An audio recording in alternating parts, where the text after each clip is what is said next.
오늘 나누실 말씀은 요한일서 2장 7절에서 11절입니다. 7절입니다.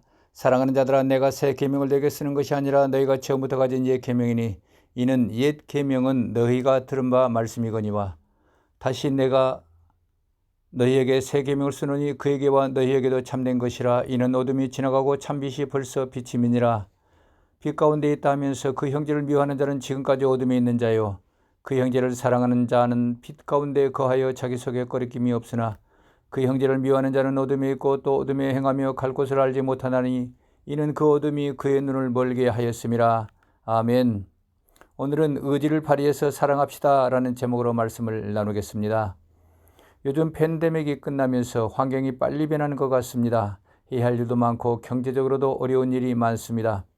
이런 어려운 시기에 교회에서 목사님들이 설교할 때에 하나님께서 도우십니다, 하나님께서 인도하십니다, 이런 격려나 위로의 말씀이면 좋겠는데, 사랑하면 빛 안에 있고 사랑하지 않으면 어둠에 있는 사람이다, 이런 조금은 협박성 말씀을 나누게 되었습니다. 더군다나 예수님처럼 죽기까지 사랑해라 이러시는데 이거 실천할 수 없는 말씀인데 죄책감만 더해주는 것 같습니다. 그럼에도 불구하고 요한일서 말씀을 나누는 것은 저는 주님께 참으로 감사를 드립니다. 왜냐하면요, 저와 우리 교회가 영의 양식이 되는 깊은 말씀을 나눌 수 있는 수준까지 성장했음을 의미하기 때문입니다. 오늘 말씀도 그렇습니다. 문자로만 풀린다면 사랑해라, 예수님이 말씀하신 계명이다, 이런 간단한 말씀이지만은 영적으로 풀면 영의 양식이 되고 영의 일이 되는 것입니다. 오늘 말씀을 풀기 전에 하나님께서 우리에게 어떤 모습으로 나타나시는가, 지난 몇 주간 나눴던 말씀을 잠깐 정리해 보겠습니다. 첫 번째로는 영으로 존재하시는 하나님은요, 하나님이 영으로 존재하시지 않습니까? 그 하나님은 실체이시고 신 중에 신이시라는 겁니다. 그런 하나님이시니 우리에게 어떻게 나타나시겠습니까? 세 가지로 나타나십니다. 첫째는 눈에 보이지 않는 영으로 나타나시는데요, 우리 눈에 보이지 않습니다. 그렇다고 해서 하나님이 없다 그러면 그것은, 그렇게 말하면 맹구가 되는 것입니다. 두 번째로 영이신 하나님께서 나타나실 때에 생명을 주시게 되는 겁니다. 그러니까 우리가 예수님 믿습니다 이렇게 말씀을 드릴 때에 성령께서 죽어 있던 내 영에 생명을 주셔서 내 영이 살아나는 것입니다. 그때부터 내 영은 영생이 시작되었습니다. 세 번째로 하나님의 영, 곧 하나님께서는 나타나시면 힘과 파워, 권능을 가지고 나타나십니다. 그렇기에 하나님께서 임하시면 여러 가지가 파워와 권능이 나타나게 되는 것입니다. 이것을 우리가 말씀을 나눴습니다. 두 번째로는 하나님께서 우리에게 오실 때 눈에 보이지 않는 영광의 광채로 나에게 오시는 것입니다. 이것은 요한일서 1장 5절에 하나님은 빛이시다 이 말씀에서 이런 진리를 우리가 깨달아 알게 되었습니다. 그러니까 먼저 말씀 나눈 하나님은 영이시다, 그리고 또 영광의 광채이시다, 이것을 수학 공식처럼 정리하게 되면 하나님은 곧 찬란한 빛, 영광의 광채시다, 이퀄 관계다, 이렇게 기억하시면 좋겠습니다. 그리고 세 번째로는 요한일서 4장 8절에서 말씀하고 있습니다. 하나님은 사랑이시다. 이 말씀을 먼저 말씀드린 두 가지와 연결해서 이 세 가지를 동시에 연결하면 하나님은 이퀄 빛, 이퀄 사랑이시다, 이겁니다. 간단하지요?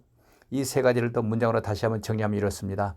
하나님은 사랑의 신이시다. 하나님은 사랑의 신이시다. 아멘이시죠? 두 번째로 하나님, 사랑의 하나님은 생명을 주신다. 그리고 세 번째로는 사랑의 하나님은 힘과 파워, 권능이 있으시다. 우리에게 나타나실 때는 그것을 가지고 나타나신다. 그렇게 생명 주시고 기쁨 주시고 희망을 주신다. 이것이 하나님의 권능입니다. 이것을 기억하시고 오늘 읽은 말씀으로 들어가겠습니다. 사랑하는 자들아, 내가 새 계명을 쓰는 것이 아니라 너희가 처음부터 가진 옛 계명이니 이는 옛 계명은 너희가 들은 바 말씀이거니와. 아멘. 7절입니다. 이 말씀은 사도 요한이 새로운 계명을 쓰는 것이 아니다, 너희가 잘 알고 있는 옛 계명이다 말씀합니다.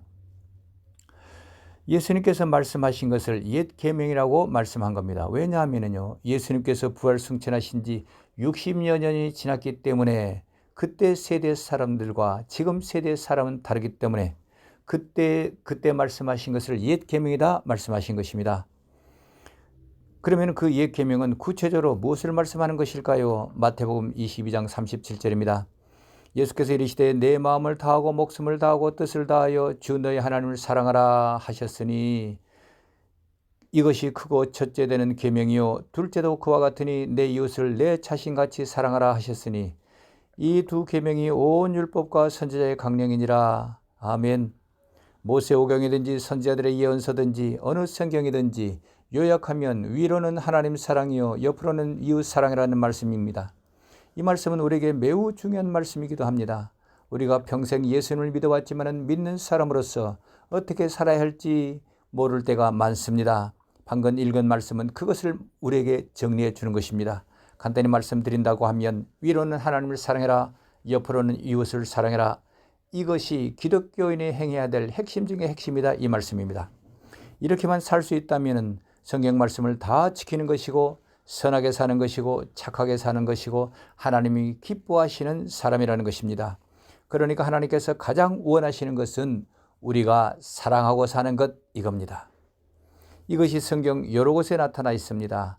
예수님께서 죽으시기 전날 밤 유언처럼 말씀하십니다. 요한복음 13장 34절입니다. 새 계명을 너희에게 주노니 서로 사랑하라. 내가 너희를 사랑한 것 같이 너희도 서로 사랑하라. 내가 너희를 살리기 위해서 죽는다. 너희도 그렇게 해라, 이 말씀입니다. 이 말씀은 우리가 참 지키기 어려운 말씀입니다. 그럴지라도 하나님께서 원하시는 사랑이구나 기억하시면 좋겠습니다.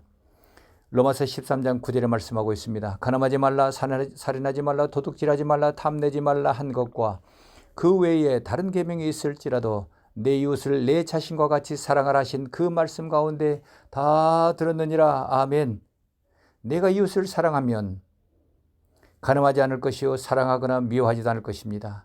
사랑하는 사람 것이니 도둑질하지도 않을 것이요 탐내지도 않을 것입니다. 사랑하면 그런 계명을 다 지키게 된다, 이 말씀입니다. 실제로 그러지 않습니까? 우리가 사랑하는 사람 것을 어떻게 빼앗아오고 사랑하는 사람 것을 어떻게 우리가 훔쳐오겠습니까? 오히려 더 주려고 하는 것이 사랑하는 사람의 마음이지 않습니까? 사랑하라는 것이 예수님께서 명령하신 가장 중요한 계명이요 하나님께서 가장 기뻐하시는 일인 것입니다. 우리가 이 말씀대로 사랑하지 못한다 할지라도 사랑이 이만큼 중요하다. 우리 모든 기독교인들이 꼭 해야 할 일은 사랑하는 일이다. 이것을 기억하시는 우리 모두 되시기를 예수님 이름으로 축복합니다. 8절입니다.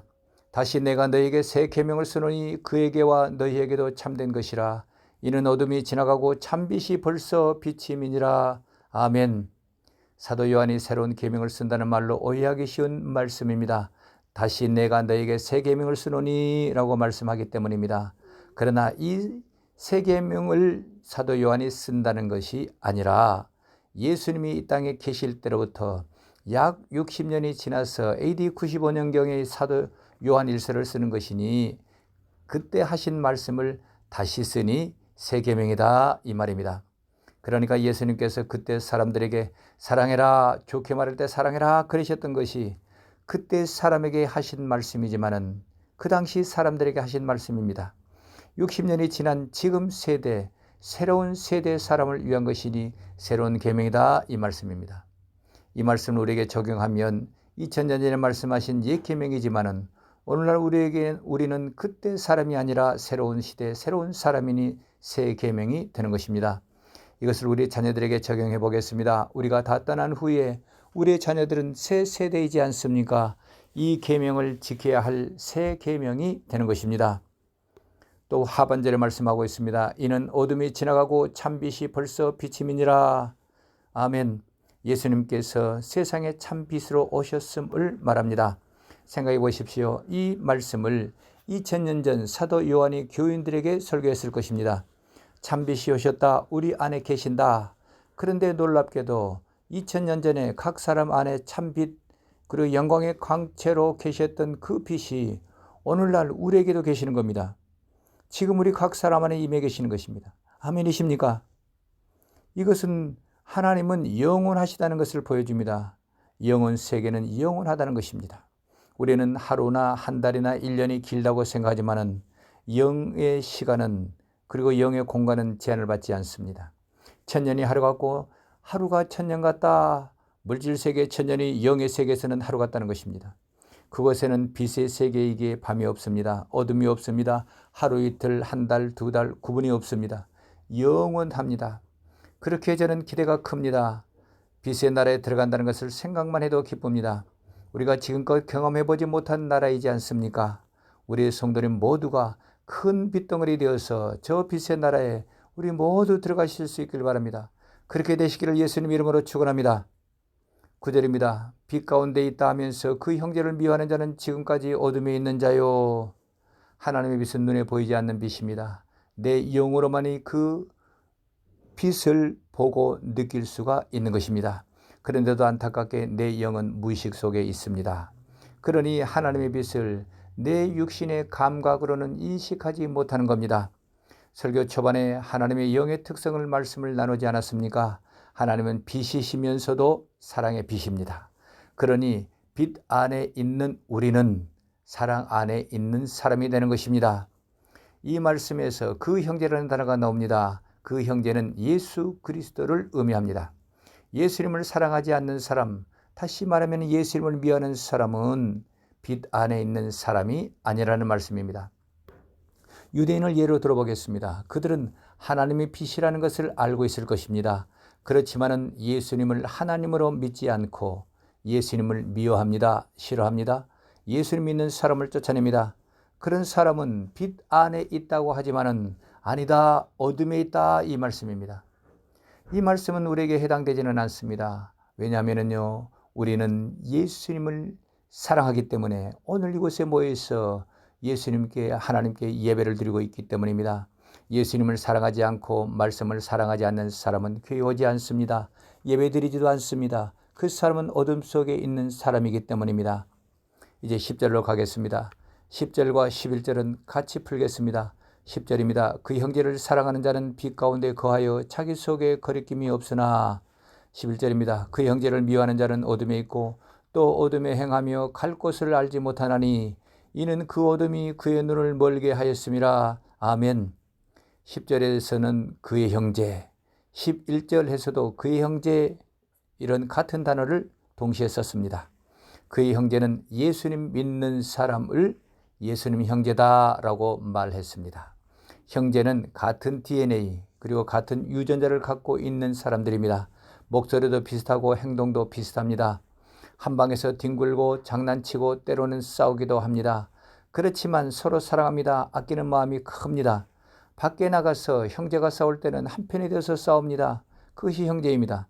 형제 많은 남성분들은 그런 경험이 있을 것입니다. 저도 형제가 많아서 그런 일이 많았습니다.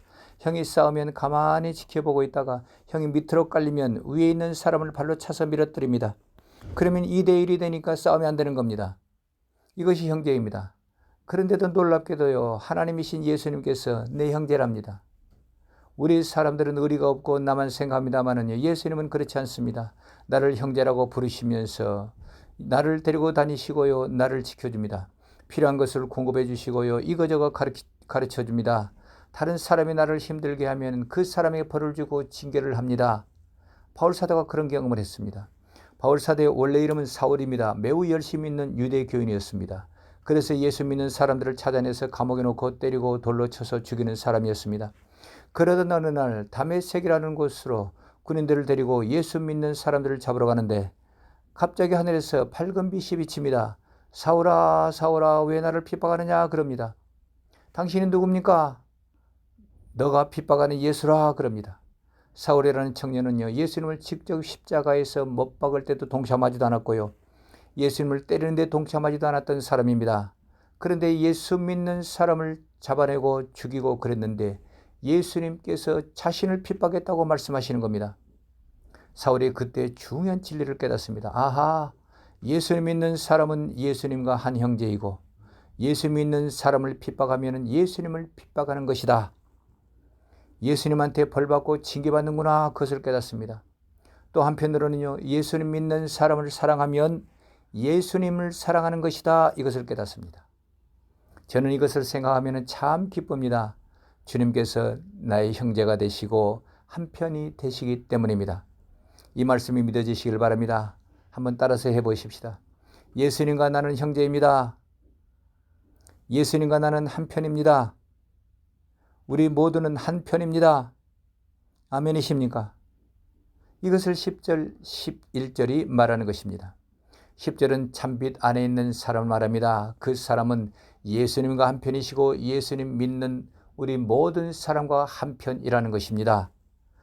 10절의 사람은 하나님의 빛, 곧 사랑의 빛 안에 있는 사람이니 그런 사랑의 빛을 품고 다른 사람을 사랑하는 사람이라는 것입니다. 사랑이 많은 사람은 어떻든가요? 다른 사람들을 불쌍히 여기고 무엇이든지 도우려고 하고 무엇이든지 주고 싶고 그러지 않습니까? 그것이 형제이고 그것이 사랑입니다. 그런 마음으로 주고 또 주면 마음이 기뻐집니다. 끓일 것이 없어진다 하는 것이 10절입니다. 11절은 반대되는 사람입니다. 사랑의 빛 안에 있는 형제라고 말만 하는 사람입니다. 그런데 실제로는 눈을 가리고 다닙니다. 마귀 사탄 귀신이 눈을 싸매놓고 어둡고에서 끌고 다니는 사람이라는 것입니다. 어릴 때 수건으로 눈을 가리고 술래잡기를 했던 것을 생각해 보십시오. 앞이 보이지 않지 않았습니까? 보이는 것이 없습니다. 어둠만 있는 겁니다. 그러니 어디로 갈지 무엇을 해야 할지 모르는데 사탄 마귀 귀신이 내 손을 잡아서 이끄는 대로 따라가는 겁니다. 빛 안에 있다고 하면서도 형제를 미워하는 사람은 그런 사람이라는 것입니다. 이 말씀이 오늘 우리에게 묻습니다. 10절의 사람이십니까? 11절의 사람이십니까? 10절 사람은 형제를 사랑하는 사람이요 11절 사람은 형제를 미워하는 사람입니다. 그런데 여기서 중요한 것을 짚고 넘어가야 합니다. 오늘 말씀은 예수 믿는 형제끼리만 사랑하는 것처럼 보입니다. 사실은 그렇지 않습니다. 예수 믿는 형제조차도 사랑하지 못한다면 다른 사람도 사랑하지 못한다는 겁니다. 믿는 형제를 사랑하고 사랑하면 어느덧 그 사랑이 점점 커져서 바깥 사람까지 사랑하게 되는 것입니다. 그래서 사랑의 시작은 하나님 사랑하는 것에서부터 시작을 합니다. 하나님을 사랑하고 사랑하게 되면 믿는 형제를 자동적으로 사랑하게 되는 것입니다. 믿는 형제를 사랑하고 사랑하면 점점 사랑이 커져서 밖에 있는 이웃 사람에게까지 사랑하게 되는 것입니다. 이것이 오늘 읽은 성경 말씀의 설명입니다. 이 말씀을 들으면서 마음에 감동되는 것이 있으실 것입니다. 성도님마다 다르실 겁니다. 저는 오늘 말씀을 풀면서 영의 양식이 무엇일까 생각해 보았습니다. 어떤 말씀을 순종하면 영의 양식이 되어서 내 영을 자라게 할 것인가 하는 것입니다. 오늘 말씀에서는 두 가지를 말씀하고 있습니다. 첫 번째로는 내 의지를 발휘해서 억지로라도 사랑의 마음을 품어야 합니다. 그러면 그 생각에 그 마음을 품을 때에 그 생각이 영의 생각이고 영의 일이 되는 것입니다. 우리가 지난 주일에 성소와 지성소 휘장이 찢어지는 말씀을 나눴습니다. 휘장이 찢어졌다는 것은 우리가 의도적으로 또는 의지를 발휘해서 성경을 읽고 기도하고 성령 하나님을 초청하는 것입니다. 그러면 말씀이 열린다, 깨달아진다 하는 내용이었습니다. 이처럼 우리가 사랑하는 것도 의지를 발휘해서 사랑해야 합니다. 혹시 내가 미워하는 형제가 있다면 미운 마음을 쫓아내야 합니다. 그러면 어떻게 하면 쫓아낼 수 있을까요? 두 가지를 생각할 수 있습니다. 첫 번째로는 미워하지 말자 결심하는 겁니다. 두 번째로는 사랑하자 결심하고 사랑하는 마음을 갖는 것입니다. 어느 것이 더 효과적일까요? 그렇습니다. 빛은 어둠을 몰아냅니다. 사랑은 빛입니다. 미워함은 어둠입니다. 사랑의 빛이 들어오면 미운 마음, 곧 어둠이 쫓겨나는 것입니다. 미워하지 말자 결심하면 어둠을 쫓아내려고 하는 것과 같습니다. 점점 더 미운 것만 생각나는 것입니다. 사랑의 마음을 품으면 하나님께서 도우셔서 사랑하는 마음이 생겨집니다. 그러면 어느덧 미워하는 마음이 없어지게 되는 것입니다. 이런 사랑의 빛을 초청하는 것이 영의 생각이고 영의 일입니다. 이번 한 주간 이것을 기억하시고 실천하시는 우리 모두 되실 수 있기를 예수님의 이름으로 축복합니다. 두 번째로는 사랑의 마음 주시기를 기도해야 합니다. 제가 이런 경험이 있습니다. 오래전에 교회에서 새벽기도 설교 주제로 내적 치유를 다룬 적이 있습니다. 그날은 용서하라는 주제로 말씀을 나누었습니다. 설교를 마치고 기도하는 시간이 되었습니다. 저는 강대상 뒤에서 기도하는 겁니다. 제가 의기양양해서 이렇게 기도했습니다. 주님, 저는 미워하는 사람이 없지요. 그 말씀을 드리자마자 화가 난 저희 아버지 모습이 떠올랐습니다. 그런데요, 갑자기 제가 그러는 것입니다. 용서 못해요. 사랑하게 말하는 겁니다. 제 입으로 그걸 말하는데 저 자신도 놀랐습니다. 그리고는 엉엉 소리내면서 막 우는 겁니다. 실제로는 눈물이 나고요. 제 마음은 서러웠습니다. 그렇게 한참을 울었습니다. 그런데 환상 중에 주님이 제게 오시는 겁니다. 어깨를 안아주시는데 아무 말씀이 없습니다. 저는 예수님 어깨에 머리를 기대고 있습니다. 아버지에게 서름당한 나에게 예수님이 내 편이 되어주시는 겁니다. 내가 안다, 내가 안다 말씀은 안 하시지만은 그런 사랑의 마음으로 품어주시는 것입니다. 그렇게 얼마간 있다가 제 입에서 말이 나왔습니다. 이제 용서할게요. 용서할게요. 그런 일이 있었습니다. 그런 일이 있고서는 아버지가 더 불쌍하시다는 마음이 들었습니다. 이전에는 아버지 손을 잡는다는 것은 서먹서먹한 일이었습니다. 그런데요, 아마 그때부터인 것 같습니다. 아버지 손을 잡고 머리를 만져드리고 그랬던 것 같습니다. 사랑의 빛이신 예수님께서 임하시니 미운 마음을 쫓아내 주신 것입니다. 그런 일을 경험하면서 제가 알게 된 것이 많습니다. 우리가 의식하지 못하지만 미워하는 사람이 있을 수 있다는 겁니다. 그 사람만 보면 공연히 미운 겁니다. 친하고 싶은데 친해지지가 않는 것입니다. 왜 미운지 자신도 모릅니다. 그저 밉습니다. 그것은 잠재의식이라고 하는 무의식에 무언가가 심어져 있기 때문에 그렇습니다. 젊은 사람들은 그런 경우를 케미가 안 맞는다 그러지만은 무의식 중에 미워하는 마음, 싫어하는 마음이 있는 겁니다. 우리 모두는 그런 사람이 있을 수 있습니다. 다만 인식하지 못할 뿐입니다. 그러므로 이렇게 해보십시오. 주님, 제가 미워하는 사람이 있습니까? 질문해 보실 수 있길 바랍니다. 주님, 가르쳐 주십시오. 주님께 말씀하십시오. 그러면 말씀해 주실 것입니다. 누군가 미운 사람이 생각나시면 빛이신 예수님을 초청하십시오. 주님, 제가 이런 마음이 있습니다. 도와주십시오. 사랑의 마음을 주십시오. 주님께서 분명히 도우실 것입니다. 사랑의 하나님이시기 때문에 그렇습니다. 하나님께서는요, 화평케 하시는 분이기 때문에 그렇습니다. 이제 말씀을 마치렵니다. 저는 오늘 말씀이 참으로 두려운 말씀이고 무서운 말씀이기도 합니다. 우리가 솔직히 말해 보십시다. 우리 교인이든지 다른 교회 교인이든지 예수님 믿는 형제 중에 미워하는 사람이 있습니까? 없습니까? 대답하지 않으셔도 됩니다. 저는 있습니다. 그래서 저는 미워하는 게 아니라 싫어합니다. 케미가 다릅니다. 이렇게 변명하기도 합니다. 그러나 실상은 본심으로는 미워하는 겁니다. 성도님들도 있으실 것입니다. 그래서 저는 요한일서 말씀을 설교하지 않으려고 했습니다. 피를 철철 흘리는 상처가 내 마음속에 있는데요. 아직 용서하지 못하고 있는데 사랑하라는 요한일서 말씀이 무섭기 때문입니다. 이제 2장인데 앞으로 5장까지 설교할 일이 까마득합니다. 그래서 제가 저 자신에게 제안을 했습니다. 그리고 성도님들에게도 제안을 하려고 합니다. 다 덮자. 무조건 용서하자. 한번 같이 해보실까요? 다 덮자. 무조건 용서하자. 그가 또는 그녀가 나한테 어떤 말을 하고 어떤 행동을 했든지 다 덮어줍시다. 주님, 그 일을 생각하면 화가 나지만 제가 덮습니다. 용서합니다. 하나님, 덮어줄 수 있는 그리고 용서할 수 있는 사랑의 빛을 저에게 주십시오. 그렇게 기도하여 보십시다. 아멘이십니까? 누구를 위해서 이렇게 하자는 것입니까? 나를 위해서입니다. 사랑의 빛 대신 예수님께서 저와 성도님들에게 사랑의 빛을 조명해 주시기를 예수님 이름으로 축복합니다. 그래서 사랑의 마음이 점점점 많아지시기를 예수님 이름으로 축복합니다. 용서할 마음이 없는 사람이라도 다 용서하는 우리 모두 되실 수 있기를 예수님 이름으로 축복합니다. 기도하시겠습니다.